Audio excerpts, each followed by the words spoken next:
Well, if you thought the Infinity Saga was crazy and the multiverse was even worse, it rhymed. There's good news. There's a new guy that's out to tell the whole Marvel story. Cody's standing by with the newest hero with all the details. That's right. Not all heroes wear capes. Sometimes they sit at their computer and they type stuff. Douglas Wolk joining us right now via Zoom.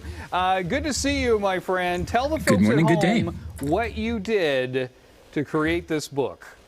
So I wrote this book, All of the Marvels, about reading all 27,000 Marvel superhero comics from 1961 onward. 500,000 pages of story, and it's all really one big story in the same way that the MCU movies are one big story. That is wild. 27,000 comic books. Now, how long did it take you to do this?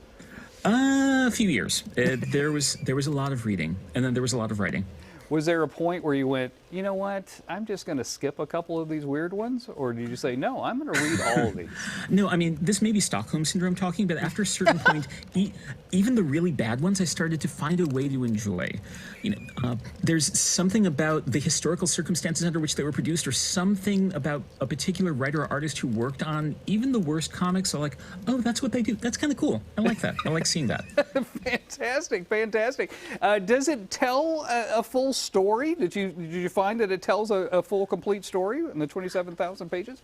I did. It's one giant, long narrative. It has themes, it has motifs, it has sections that kind of divides into, and it happened kind of unconsciously. It was never planned that way from the beginning, and you're not even supposed to read it from the beginning. You're supposed to jump around. You're supposed to dive in anywhere, but it's one big thing. It all fits together. Have you heard of anybody else doing this feat?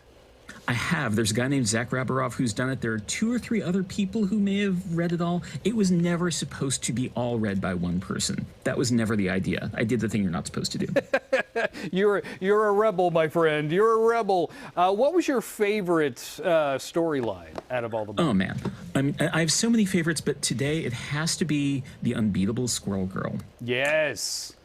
I love her. Concur. She's, the character, powers of squirrel, powers of girl, and she's really interested in creative, nonviolent conflict resolution, which you wouldn't think would be the basis for a great action-adventure comic, but it kind of is. Yeah, and she's so peppy, and she defeated Thanos. That's what they should do. They should just call the Squirrel Girl. Yeah, pretty much. Where can we find your book, man? You can find it anywhere books are sold, All of the Marvels. All right, you don't have to read all the Marvel comics. He did it for us. We appreciate you, sir. We do. We appreciate you.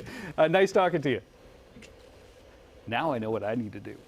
Are you going to try to play catch up? I kind of feel like 27,000 comic books. Could you imagine? Carol would kill me.